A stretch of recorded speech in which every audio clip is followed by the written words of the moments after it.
Thank you, Scott. I gotta just also say in response to something that Jim said at the close of his remarks, and that is, you know, he feels to be little brother or perhaps a stepchild in the big scheme of things, and I don't think there's anything further from the truth. I can't tell you, being in Charleston and involved with the legislature over the past 30 years, I can't tell you the growing influence that the Eastern Panhandle has had on the legislative process and the state's political process and political leadership. And it seems that continues to grow. I get a little crazy and get on Twitter every now and then, as we all do, or as a lot of us do, and on several occasions I have personally tweeted and thanked the Eastern Panhandle for sending us Alex Mooney, for sending us Patrick Morrissey because of the job that they are doing, for sending us Charlie Trump and Craig Blair, because how incredibly involved and influential these guys have been on the state public policy development. And I don't want to leave anybody out. So with Paul Espinosa and Mike and John Overington and our lovely lady over here on the right, Jill, it just seems like the quality of representative that you send to Charleston is second to none. And you should take a lot of personal pride in that, as well as personal accomplishment of the successes that's been made with respect to our legislature and the results that our legislature has achieved the last couple years. Now, we have these regional meetings all over the state, and I do not make that statement at every stop along the way. But it is an absolute honest statement, and we're just so thankful for all the support and all the competency that you send to Charleston. Alex Mooney, as you know, represents the second congressional district. Sometimes he represents the third as well, but he is the congressman from here in the second congressional district. He's one of three members of the U.S. House of Representatives representing the state of West Virginia.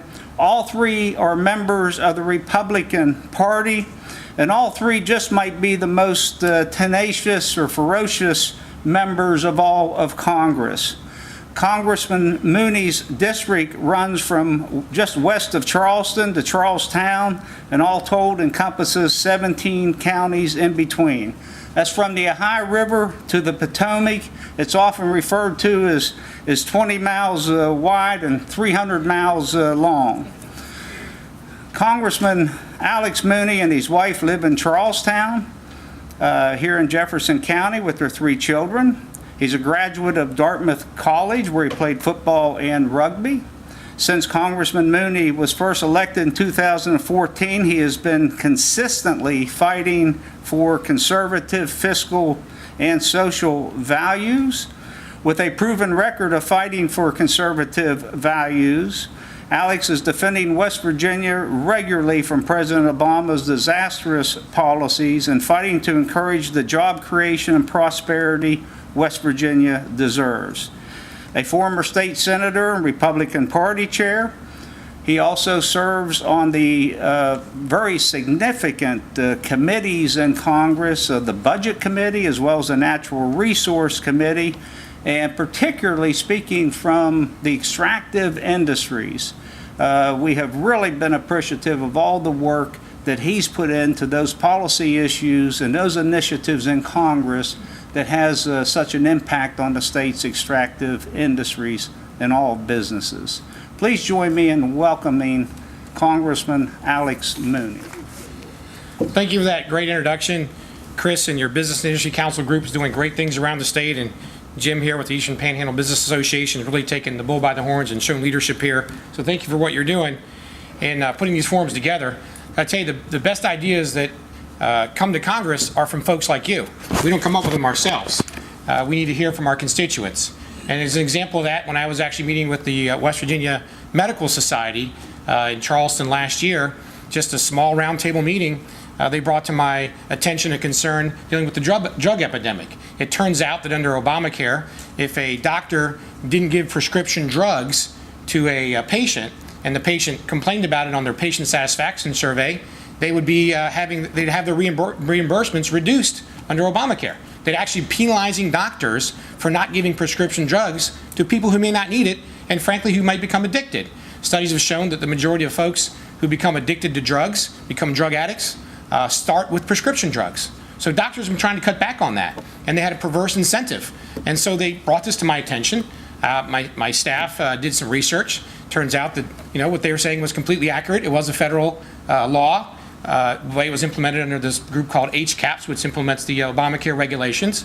I'm completely against Obamacare, but I do believe this was an unintended consequence of Obamacare. Even the supporters of Obamacare certainly didn't want to make the drug epidemic worse. So I did some research and I put in a bill. And this kind of relates to the introductory remarks about getting government agencies to work right. In this particular case, the Department of Health simply wouldn't change the regulation. They said they couldn't, they wouldn't, they shouldn't, they would not change the regulation. And so I put a bill in. I got bipartisan support for it. I had something like 27 Republicans and 16 Democrats co-sponsor the bill. We had a hearing. The hearing went great. And this bill had a lot of momentum. And I think that the department saw that. I'm sure that they did, because just before we left Congress a couple weeks ago, they actually changed the law. They took the exact language of my bill and made it to new rules in the health department. So my bill is now law in this country, thanks to folks like you who attended a meeting and brought it to my attention.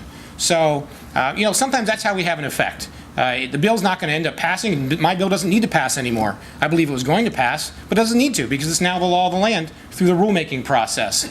We all know the executive is using that rulemaking process and executive orders through the administration to do a lot of things, and that's how this particular one was changed.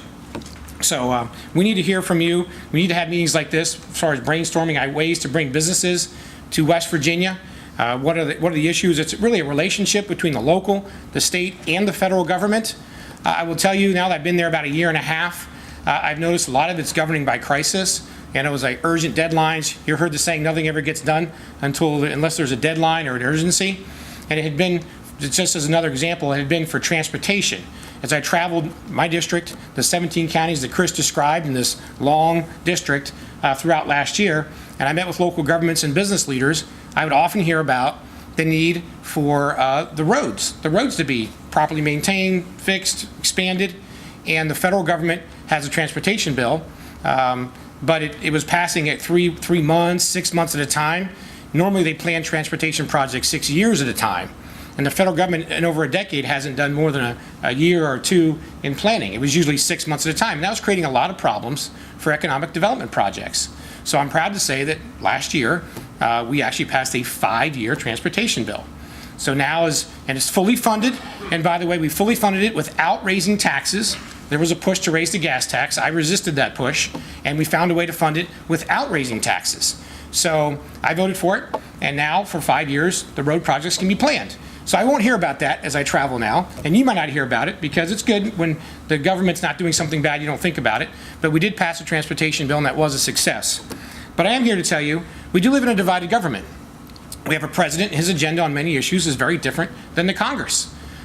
We have the largest Republican majority in Congress, 247, yet we know that the president will veto a lot of our initiatives. So for example, Obamacare, let me give you that example. Actually, I just came back from the Republican National Convention in Cleveland. I was there for the entire week with my family, and a gentleman who was actually a delegate, a Trump delegate at the convention from West Virginia, came up to me and said, why don't you guys, since Obama passed, the Senate passed Obamacare with less than 60 votes, it wasn't filibustered, through the budget reconciliation procedure, why don't you repeal it that way? We actually did that. And I guess it was a little frustrating to have somebody wonder, why don't you do something we actually did? We actually did that. We actually passed the full repeal of Obamacare last year. We put it on Obama's desk. Not to be surprised, Obama vetoed the repeal of Obamacare because he likes the bill. We did that specifically to show the country what can happen if we have a different president of the United States, one who's not an Obamacare supporter.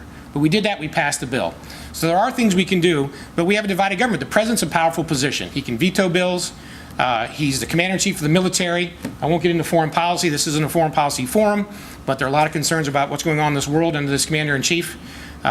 President's a powerful position. He has the bully pulpit. He can get up there and lob an attack, and everyone hears about it. So we have divided government, and that creates some challenges.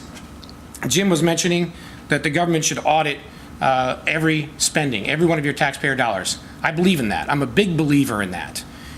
We have an appropriations process. That appropriation process empowers every member of Congress, Republican or Democrat, from every district in this country to oversee the spending of your taxpayer dollars. It's called the power of the purse. The founders of our country put that in the Constitution for a reason, specifically to empower Congress, your representatives, to provide a much-needed check and balance against an out-of-control executive. Well, ladies and gentlemen, in my opinion, we have that right now. We have an out-of-control executive who very much needs a check and balance. And we do that through the appropriations process. And that's become a mission of mine here as I'm going into my, hopefully, fighting for my second term in a year and a half here. I've seen a dysfunction. That's where it comes from. We have to look at those bills one at a time. Some of my priorities, well, let me just say, as I travel a district, I do often hear, I have not heard anybody tell me that they need more intervention into our personal lives and businesses from the federal government. I've just not heard that. Instead, I've heard concerns there's already too much government intervention, regulation, rulemaking, and things that make it hard to farm, all sorts of government regulations that shouldn't exist. I agree with their concerns on that. The government intrusion is hurting our businesses and making it hard to bring jobs to our state. Let me say one of the most crippling regulations being handed down presently by the president is called the stream buffer zone rule. This is a new regulation for the first time ever. The federal government under Obama wants to regulate the inside of mountains, so all water that trickles through the inside of mountains. And as a result, it's essentially going to shut down coal mining in the mountain areas. That's the goal of the regulation. Specifically, we know when this president was campaigning, he made it clear he wanted to bankrupt the coal industry, and he's been doing that through regulation, trying to go around Congress. So that's where we need the power of the purse, but also I have a bill. I'm on the Natural Resources Committee, so I put a bill in to put simply a 2-year hold on that regulation. Look at the science. A lot of these regulations are not based on good science. They're based on an agenda that's a pre-existing goal, and then they come up with the science to justify what they want to do. That's the case for the stream buffer zone, this new regulation on mining in mountains. So we want to have an independent group look at the actual science and come up with regulations that make sense based on pure, objective, independent scientific research. So my bill will put a 2-year hold on that, and in 2 years, with new scientific evidence, look at the regulation again. It did actually pass Congress. It's the first bill I had passed Congress, so I'm proud of that. It passed in January of this year. It's over in the U.S. Senate. In the Senate, they have different rules. They can filibuster things. But the National Mining Association estimated that job loss in our region could be as high as 80,000 jobs as a result of this new EPA regulation. I bring up the EPA a lot in my talks because of the coal industry. But since we're in the Eastern Panhandle, you're all familiar with Hardy County, Lois Alt in the farming industry, who took on an EPA regulation on the water. They said when it rained and water for a brief period of time would trickle down her ground, they called that a river. They declared that a river, and we're going to impose very onerous regulations on her farm. She actually took that to court and beat it in court, thanks to the National Farm Bureau support as well. So there are a lot of different ways to push back on regulations. But as your representative in the federal government, I believe it's our role to create economic environment that contributes to job growth. I'm going to continue to work in Congress to pass common sense legislation that keeps the government out of West Virginia lives, increases opportunities for workers, small business, and entrepreneurs. I'll tell you another bill I voted for that relates to job creation and job growth. It was called the Small Business Tax Relief Act. This allows small businesses to expense up to $500,000 of investments in new equipment and property per year. And I remember this was last year, in the debate, Paul Ryan was the Ways and Means Chairman at the time, so he was defending this bill on the floor of the U.S. House. He was not Speaker of the House at the time. He was Ways and Means Chairman. And the minority party was opposing the bill. And this is just, a tax debate that's actually been in law for many years. It's renewed on an annual basis. We wanted to make it a permanent law, so businesses don't have to worry every year about whether or not that tax credit's going to get renewed. It'd be permanently in law, and you can count on it year after year after year. Businesses want certainty. You have to plan years in advance. So, when you're a business owner, you're never quite sure when the regulations are going to change. So we were simply going to make that permanent law. We were supporting the bill, and the minority party got up and said, we can't do this. If we're going to do tax cuts and tax credits and things like that, we need overall comprehensive tax reform, and we need to raise taxes on the so-called rich and do it all differently. So there's a completely different view of how to handle tax reform at the federal government, and that was impressed upon me. But I know West Virginia entrepreneurs spend too much of their time trying to figure out complicated tax codes and worrying if their expenses will skyrocket due to burdensome laws and regulations. I don't think government should get in the way. So there's other legislation I have that does career training that I've been working on still to this day to just provide some funding for career and technology training. That would be great for our area in West Virginia, rural areas. The Eastern Panhandle does have some advantages. We're geographically close to two major cities, giving us an advantage over other parts of this region. As I said, we have hardworking folks here. I hear that all the time. They say one of the reasons businesses come here and expand here, West Virginians have a good work ethic, good values, and they show up and work hard. I hear that over and over again. So we do have that advantage, and we're going to, continue to promote our area, promote economic development in our region. I'm just here to tell you that I'm always available. I'm open to good ideas. I'm open to constructive criticism. And if there's anything I can do to be helpful to you and your businesses, please feel free to contact me at any time. Best wishes for the remainder of your forum. May it go well. May there be some great results from it. Thank you and God bless.